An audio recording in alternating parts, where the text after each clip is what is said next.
Assalamualaikum. Gimana nih kabar kamu yang lagi nonton? Pastinya sehat kan? Karena dengan keadaan yang seperti ini, kesehatan itu penting banget loh. Jadi, kalian harus pinter-pinter rawat dan jaga kesehatan tubuh kalian. Caranya gimana? Ya, salah satunya cukup dengan menjaga makanan yang kita makan. Apalagi kalau makan di luar. Perlu ditanyakan nih, apakah itu sudah terjamin kebersihannya, keamanannya, dan yang paling penting, kesehatannya. Ya kalau menurut aku sih ya, selagi kita bisa, akan jauh lebih baik kalau kita bikin makanan itu sendiri, yang udah pastinya terjamin kebersihannya, keamanannya, dan kesehatannya. Selain itu, kalian juga bisa manfaatin kondisi ini sebagai peluang usaha loh. Nah, di sini aku mau sharing nih ke kalian tentang my own business. Siapa tahu ini bisa jadi bahan untuk inspirasi dan bisa memotivasi kalian. Oke? Sebelumnya aku mau nanya nih ke kalian. Kalian tahu kan buah pisang itu kayak gimana? Karena di zaman sekarang ini masa sih ada orang yang gak tahu buah pisang itu apa? Atau mungkin di antara kalian ada yang belum pernah melihat sama sekali? Oke, buat kalian yang bener-bener gak tahu dan belum pernah lihat buah pisang itu kayak gimana dan bentuknya kayak apa, aku kasih tahu nih gambarnya kayak apa. Nah, sekarang udah tahu kan buah pisang itu kayak gimana? Oke, jadi kenapa sih aku tanya ke kalian tahu buah pisang atau enggak? Karena apa? Yap, bener banget. Karena bisnis aku ini adalah bisnis makanan yang berasal dari olahan pisang, yaitu Pislem Mak Cici atau pisang lumer Mak Cici. Mungkin kalian akan jauh lebih kenal dengan sebutan piscok. Nah, sebelumnya buat kalian nih yang gak tahu kenapa ada nama Mak Cici di belakangnya, jadi Mak Cici itu adalah nama brand dari produknya yang diambil dari nama nenek aku. Dan aku tuh yakin banget kalian pasti udah tahu kan sama makanan ini, karena emang ini tuh udah familiar banget. Nah, produk Pislem ini termasuk ke jenis usaha makanan di bidang frozen food. Kenapa aku milih jenis usaha makanan di bidang frozen food? Karena menurut aku, frozen food ini memiliki daya tahan yang lebih lama jika disimpan dalam freezer. Produk Pislem ini sendiri bisa bertahan selama 7 bulan jika disimpan di dalam freezer, 1 bulan jika di kulkas, dan 24 jam jika disimpan di suhu ruang. Untuk lokasinya, usaha ini sendiri berada di Jalan Pitara Raya, Kecamatan Pancoran Mas, Kelurahan Pancoran Mas, Kota Depok, Jawa Barat, Indonesia. Atau kalian bisa aja nih searching di Maps atau di Google, ketik aja Mak Cici Frozen and Snack. Nanti di situ udah tertera tuh. Oke?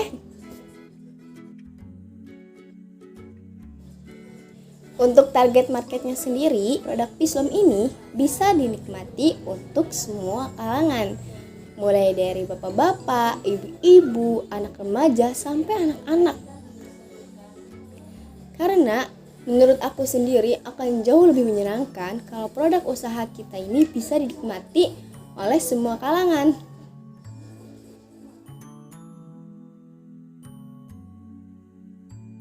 Oke, sekarang aku mau kasih tahu nih kalian struktur organisasi yang ada di usaha Mak Cici ini. Untuk ownernya itu ibu saya sendiri, Ibu Hadijah. Saya di sini sebagai admin dari usaha Mak Cici. Kemudian untuk bagian penanggung jawab produksi, abang saya sendiri, Muhammad Rafiq. Penanggung jawab bagian packing, adik saya sendiri, itu Turut Mulham. Dan ada supervisornya juga, yaitu Kak Dwi. Nah, Kak Dwi ini adalah orang yang menjadi karyawan pertama dari usaha Mak Cici ini, yang secara tidak langsung dia ini mengikuti dan mengetahui perjalanan dan perkembangan usaha ini mulai dari awal sampai sekarang. Nah, semua bagian-bagian itu memiliki tugas dan tanggung jawabnya masing-masing. Dikarenakan usaha kami ini yang masih merintis, masih sebagai pemula, job deskripsi tersebut tidak dijadikan sebagai patokan, hanya sebagai formalitas saja. Artinya, kami masih ikut membantu bekerja sama di bidang lainnya. Contohnya seperti saya yang sebagai admin, saya juga ikut turun dalam bidang produksi. Dan terkadang saya juga ikut turun dalam bidang packing. Nah, usaha Mak Cici ini juga memiliki visi misi. Untuk visinya yaitu agar dapat memuliakan dan juga membahagiakan banyak orang.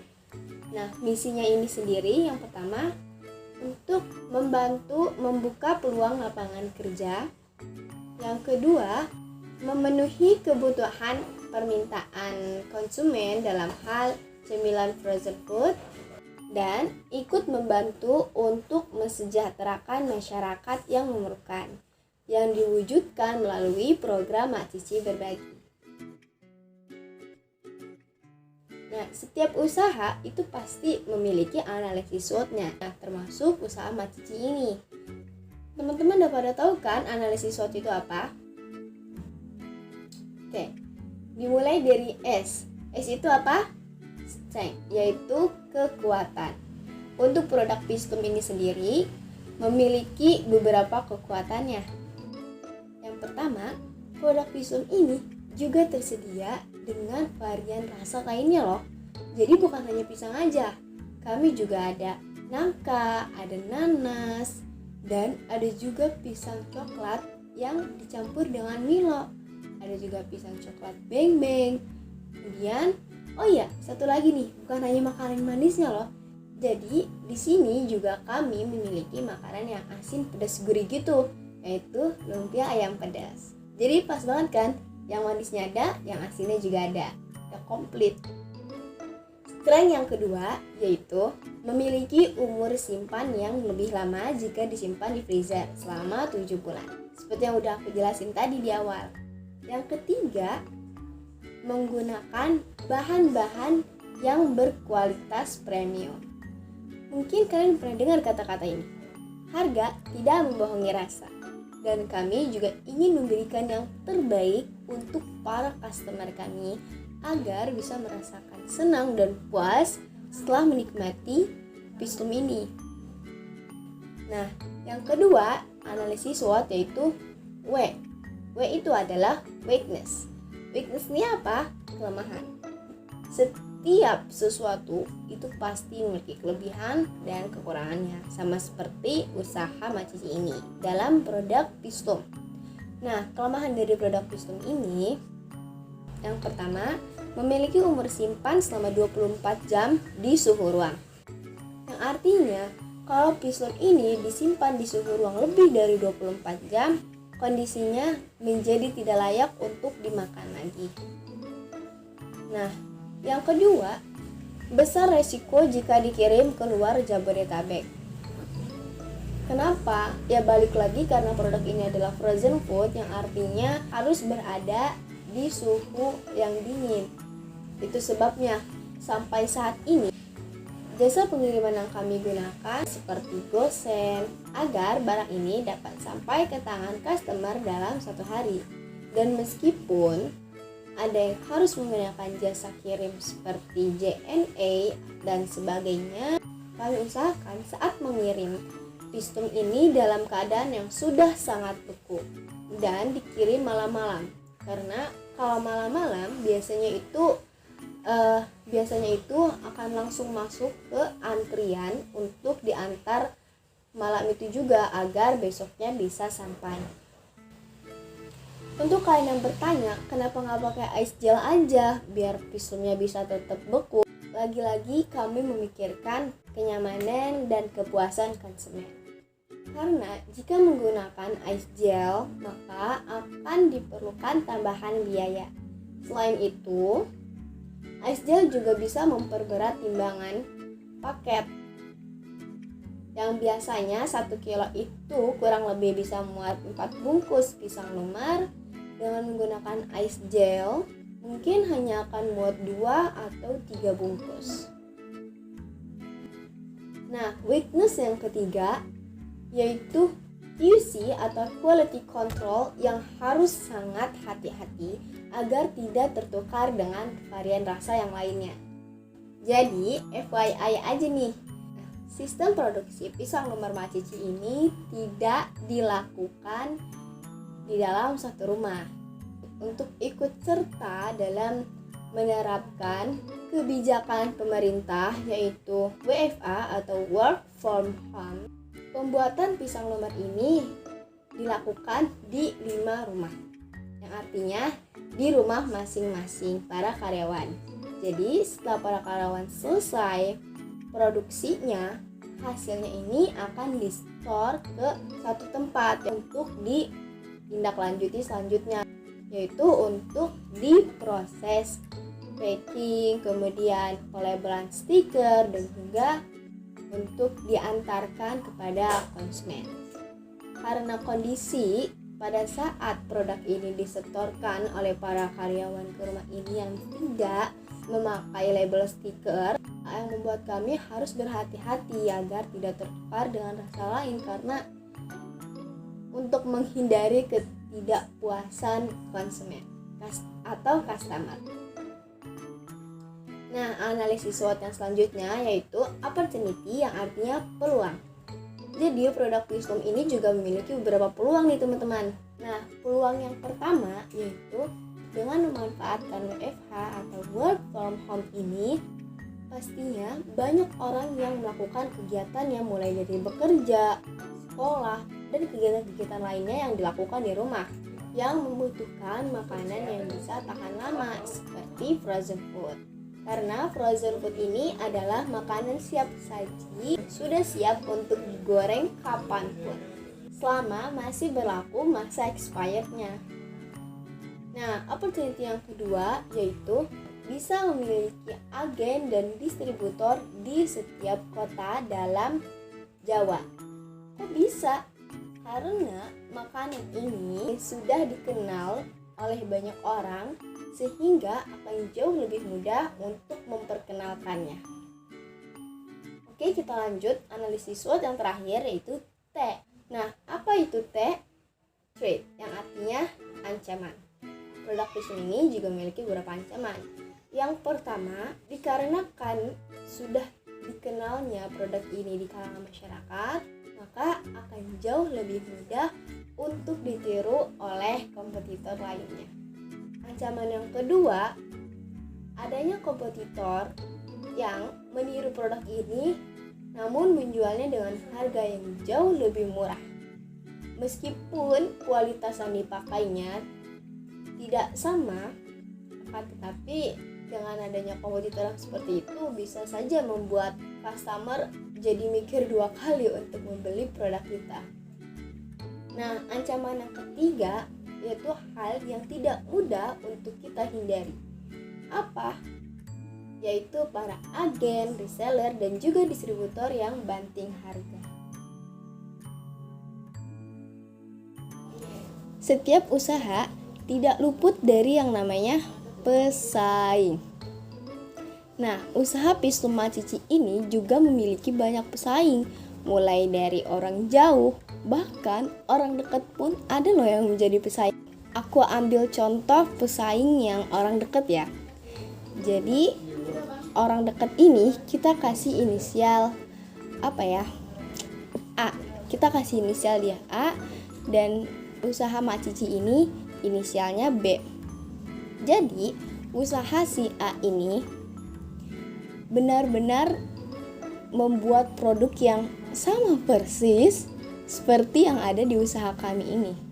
Ya, meskipun produk Pisum kami ini jauh lebih dulu memasuki pasaran dibanding usaha si A, tapi si A ini juga memiliki strategi yang bagus. Dia ini membuat produk yang sama dengan harga yang lebih murah, bahkan jauh lebih murah dari yang kami punya. Sampai kami sendiri tuh bingung, kenapa bisa ya si A ini menjual produk tersebut dengan harga yang sekian, sedangkan kami saja tidak bisa jika menjual dengan harga yang sama seperti si A. Kemudian dari sisi lainnya juga, usaha si A ini bukan hanya harganya yang jauh lebih murah, tetapi ia juga memasarkan di tempat pasaran yang sama.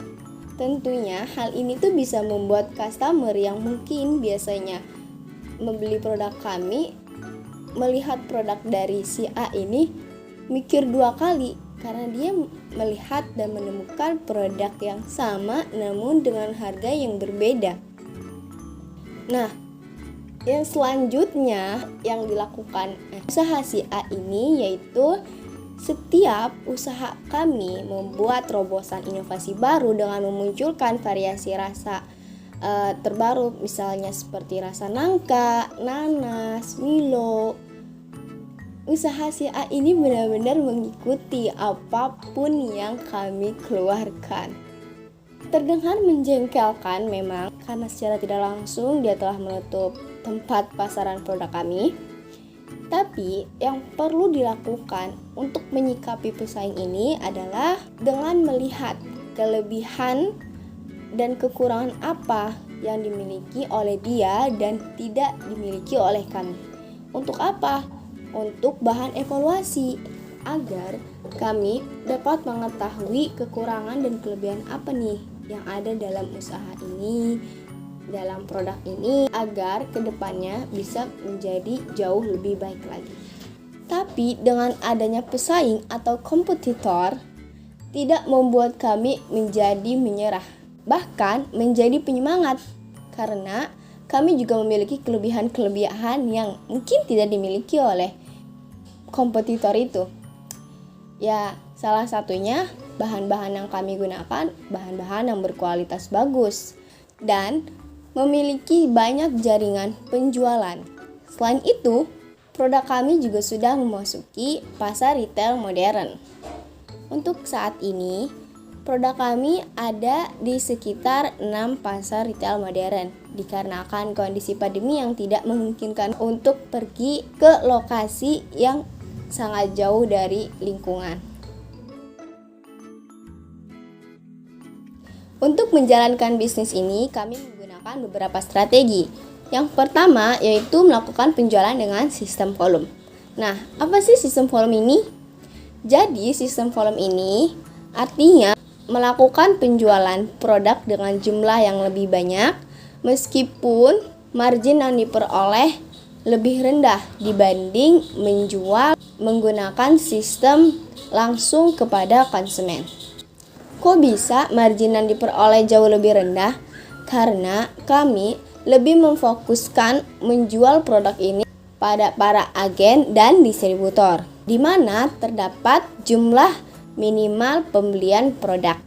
Selain itu, keuntungan dari menggunakan sistem volume ini mengurangi terjadinya produk yang ketimbun terlalu lama karena perputarannya cepat. Nah, langkah kedua yang kami gunakan untuk menarik minat para agen dan distributor, kami memiliki beberapa tingkatan harga yang pastinya harga tersebut akan jauh lebih murah jika jumlah yang dipesan pun semakin banyak. Nah, strategi yang selanjutnya untuk memelihara para customer agar tidak cepat merasa bosan dengan produk ini, tentunya kami terus melakukan terobosan-terobosan dengan inovasi-inovasi yang baru, yang berbeda, namun tetap unik. Langkah selanjutnya yang kami lakukan untuk menjalankan bisnis ini, yang pastinya memelihara relationship atau hubungan dengan para pelanggan. Dan menurut aku itu tuh penting banget dan salah satu hal yang benar-benar harus kita jaga, karena mencari konsumen baru itu jauh lebih mudah dibanding memelihara pelanggan. Nah, caranya gimana? Yang pertama yaitu menjalin komunikasi yang baik. Yang kedua, melakukan tugas sapa secara berkala. Fungsinya apa? Yaitu menunjukkan bahwa kita juga perhatian kepada mereka. Nah, langkah yang selanjutnya yaitu sesekali memberikan penghargaan atau reward atas pencapaian-pencapaian telah mereka raih, seperti memberikan bonus produk atau mungkin memberikan subsidi ongkir, agar ia merasa tertarik dan merasa nyaman atas pelayanan yang kita berikan. Jadi, di sini kita tidak hanya membicarakan tentang bisnis, tentang bagaimana penjualan dan juga pembelian, agar para pelanggan, para customer merasa nyaman berbisnis dengan kita, bahkan berteman dengan kita. Nah, setelah semua penjabaran tadi, aku mau kasih tahu nih ke kalian. Strategi dari bisnis ini tuh termasuk ke red ocean atau blue ocean sih? Sebelumnya, buat kalian yang belum tahu apa itu red ocean, apa itu blue ocean, aku mau jelasin dulu nih. Aku ngejelasin intinya aja ya, biar kalian bisa langsung paham. Jadi intinya, blue ocean itu adalah suatu kegiatan usaha menciptakan produk berupa barang ataupun jasa, dan kita ini penciptanya ini sebagai pencetus pertamanya, yang artinya belum ada yang menjalankan bisnis tersebut. Dan kalaupun ada, itu tuh jumlahnya belum banyak, jadi belum memiliki banyak pesaing. Nah, dengan menerapkan blue ocean ini memiliki beberapa kelebihan dan juga kekurangan. Nah, salah satu kelebihannya yaitu akan jauh lebih mudah untuk menentukan harga karena belum adanya kompetitor. Dan untuk kelemahannya, diperlukan adanya edukasi atau pembelajaran kepada masyarakat luas, dikarenakan produk barang ataupun jasa ini belum begitu dikenal, yang mungkin akan membutuhkan jangka waktu yang panjang. Untuk kelebihan dan kekurangan selengkapnya kalian bisa cari aja di Mbak, oke? Nah, untuk red ocean sendiri yaitu kegiatan usaha menciptakan produk berupa barang atau jasa yang produk tersebut adalah produk yang sudah familiar, yang artinya menjadi tren di kalangan masyarakat. Oke, sekarang kalian jadi tahu kan apa itu red ocean dan apa itu blue ocean. Jadi bakal jauh lebih mudah nih buat aku ngasih tahu ke kalian. Strategi bisnis yang dipakai ini termasuk ke apa? Jadi strategi bisnis Pislo Mak Cici ini termasuk ke dalam purple ocean. Loh, kok tiba-tiba ada purple ocean? Nih, sekarang aku tanya ke kalian. Warna ungu itu tercipta dari perpaduan warna apa sama apa? Merah sama biru, iya kan? Yang artinya purple ocean ini adalah gabungan dari kedua ocean yang tadi aku jelasin, red dan blue. Nah, yang dimaksud gabungan ini, usaha Mak Cici menciptakan produk yang sedang ngetren di kalangan masyarakat, yaitu piscok. Untuk membedakannya dengan produk-produk piscok lainnya, owner Mak Cici melakukan terobosan-terobosan baru dengan munculkan varian-varian rasa lain yang unik yang belum diikuti oleh banyak orang. Penjelasan aku sampai di sini dulu ya. Terima kasih buat kalian yang udah nonton video ini dari awal sampai habis. Salut banget, dan aku harap semoga dari cerita aku tadi bisa setidaknya sedikit menginspirasi dan memberikan motivasi buat kalian yang mungkin mau memulai berbisnis. Oke, sekian dulu ya dari aku. Terima kasih. Assalamualaikum warahmatullahi wabarakatuh.